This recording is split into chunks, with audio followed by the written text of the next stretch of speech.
कहानी की शुरुआत होती है 1933 के न्यूयॉर्क शहर से, जो आर्थिक मंदी की मार झेल रहा है। भूख और लाचारी के बीच एक असफल फिल्म मेकर कार्ल डेनहम अपनी आखिरी उम्मीद के सहारे जी रहा है। उसके पास एक रहस्यमयी नक्शा है जो एक ऐसे अनजान टापू की ओर इशारा करता है जिसे दुनिया स्कल आइलैंड कहती है। डेनहम को अपनी फिल्म पूरी करने के लिए एक लीडिंग लेडी की जरूरत है, और तभी उसकी मुलाकात एन डैरो से होती है, जो भूख से तड़प रही एक थिएटर एक्ट्रेस है। डेनहम उसे सिंगापुर ले जाने का झूठ बोलकर एक पुराने मालवाहक जहाज वेंचर पर चढ़ा लेता है। जहाज के कैप्टन एंगलहॉर्न और फर्स्ट मेट हेस को जल्द ही एहसास हो जाता है कि वे किसी सामान्य रास्ते पर नहीं हैं। हेस डेनहम को चेतावनी देता है कि इस टापू का नाम ही मौत का पैगाम है, लेकिन डेनहम जुनून की हद पार कर चुका है। जैसे ही जहाज एक गहरे कोहरे की दीवार में घुसता है, उसकी दिशा दिखाने वाला कंपास पागल हो जाता है। अचानक कोहरे के बीच से एक विशालकाय चट्टानी चेहरा उभरता है और जहाज सीधे एक प्राचीन दीवार से टकरा जाता है। डेनहम और उसकी टीम स्कल आइलैंड के किनारे पहुंच चुके हैं, जहां चारों तरफ सिर्फ खौफनाक सन्नाटा और इंसानी खोपड़ियों का ढेर है। डेनहम की टीम जैसे ही टापू के अंदरूनी हिस्से में कदम रखती है, उनका सामना एक नरभक्षी कबीले से होता है। ये आदिवासी कोई बात नहीं करते, वे सीधे हमला करते हैं। देखते ही देखते टीम का एक सदस्य भाले का शिकार हो जाता है और आदिवासियों की भीड़ एन डैरो को घेर लेती है। कैप्टन एंगलहॉर्न अपनी गन के साथ पहुंचकर बाकी लोगों को तो बचा लेते हैं, लेकिन असली तबाही अभी बाकी थी। रात के अंधेरे में आदिवासी चुपके से जहाज पर पहुंचकर एन का अपहरण कर लेते हैं।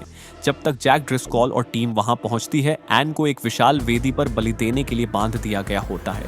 तभी जंगल से एक ऐसी दहाड़ गूंजती है जो हड्डियों को कंपा दे, और सामने आता है 25 फीट लंबा गोरिल्ला कोंग। कोंग एंड डैरो को अपनी विशाल मुट्ठी में दबोचकर घने जंगलों की ओर गायब हो जाता है। जैक, ड्रिस्कॉल, डेनहम और चालक दल के सदस्य एन को बचाने के लिए उस विशाल दीवार के पीछे मौत के खेल में कदम रखते हैं, लेकिन वे नहीं जानते कि यह जंगल सिर्फ कोंग का घर नहीं है, बल्कि यहाँ करोड़ों साल पुराने शिकारी डायनासोर आज भी राज करते हैं। जैसे ही टीम आगे बढ़ती है, उनका सामना विशाल ब्रोंटोसॉरस के एक झुंड से होता है। डेनहम, जो अब भी अपनी फिल्म के जुनून में अंधा है, अपनी जान की परवाह किए बिना कैमरा चलाने लगता है।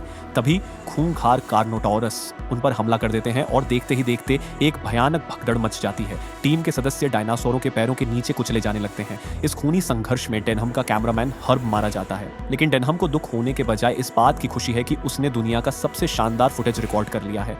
उधर कोंग के चंगुल में फंसी एन अपनी जान बचाने की कोशिश करती है। वह कोंग को बेवकूफ बनाकर भागने की कोशिश करती है, लेकिन कोंग उसे दोबारा पकड़ लेता है। हार मानकर एन अपना पुराना वॉडेविले एक्ट शुरू करती है और कोंग को रिझाने के लिए करतब दिखाने लगती है। कोंग के लिए यह सब नया है और वह एन की हरकतों से खुश होने लगता है, लेकिन यह शांति ज्यादा देर नहीं टिकती, क्योंकि जंगल के सबसे खूंखार शिकारी 3 टायरेनोसोरस रेक्स टी-रेक्स एन की गंध सूंघते हुए वहां पहुंच जाते हैं। जैक, ड्रिस्कॉल अपनी जान हथेली पर रखकर कोंग के ठिकाने में घुस जाता है। जब कोंग पर विशालकाय चमगादड़ जैसे जीव हमला करते हैं, तब जैक उस अफरा तफरी का फायदा उठाकर एन को लेकर वहां से भाग निकलता है। अपनी प्रिय को गायब पाकर कोंग का गुस्सा 7वें आसमान पर पहुंच जाता है। वह दहाड़ते हुए पहाड़ों और जंगलों को चीर कर उनका पीछा करता है और सीधे उसी प्राचीन दीवार के पास पहुंच जाता है जहां से इंसान आए थे। दीवार के पास डेनहम और कैप्टन एंगलहॉर्न ने पहले से ही एक खौफनाक जाल बिछा रखा है। कोंग जैसे ही एन को दोबारा पाने के लिए गेट तोड़कर बाहर आता है, नाविक उस पर भारी भरकम जंजीरें और क्लोरोफॉर्म गैस के गोले फेंकना शुरू कर देते हैं। एन गिड़गिड़ाती है, चीखती है कि उसे छोड़ दो, क्योंकि वह जानती है कि कोंग उसे नुकसान नहीं पहुंचाएगा, लेकिन डेनहम की आंखों में सिर्फ पैसा चमक रहा है। एक भयानक संघर्ष के बाद कोंग गैस के असर से बेहोश होकर गिर जाता है। डेनहम अपनी जीत की घोषणा करता है और कहता है कि अब कोंग फिल्म का हिस्सा नहीं, बल्कि न्यूयॉर्क का सबसे बड़ा तमाशा बनेगा। कुछ महीनों बाद न्यूयॉर्क के एक भव्य थिएटर के बाहर नियॉन लाइटों में चमकता है किंग कोंग, दुनिया का 8वां अजूबा। कोंग को लोहे की भारी जंजीरों में जकड़कर हजारों लोगों के सामने खड़ा कर दिया जाता है, लेकिन जब कोंग मंच पर एक नकली एन को देखता है तो उसका सब्र जवाब दे जाता है। वह अपनी असीम ताकत से उन क्रोम स्टील की जंजीरों को तिनके की तरह तोड़ देता है और न्यूयॉर्क की सड़कों पर मौत बनकर उतर आता है।